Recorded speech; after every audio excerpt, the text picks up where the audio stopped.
Saat ini kami lebih fokus kepada sertifikasi haki, peningkatan sumber daya manusia, dan juga memperkenalkan ataupun pameran produk ekonomi kreatif yang ada di Aceh.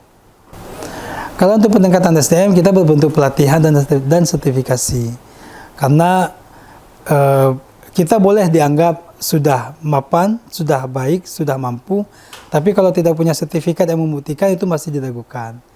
Jadi kawan-kawan pelaku ikraf, kawan-kawan pelaku event juga pernah kita lakukan sertifikasi, sehingga itu akan membuktikan bahwa mereka mapan atau mereka capable dalam menjalankan tugasnya. Kemudian juga kami telah melaksanakan kegiatan expo ataupun pameran produk ekonomi kreatif. Kita laksanakan pameran kriya di salah satu mall di Banda Aceh, dan itu juga menarik minat kunjungan.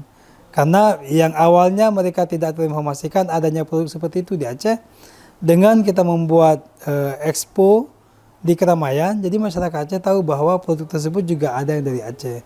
Jadi tidak hanya menjual, tapi juga mempromosikan produk Aceh.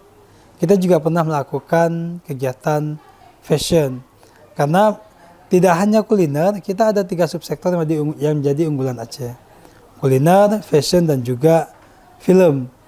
Memang saat ini pelaku perfilman di Aceh cukup banyak, dan karyanya juga sudah cukup luar biasa.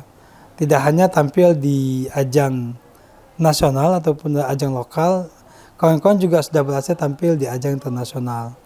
Ada film yang pernah menang di kompetisi yang dilaksanakan di Paris.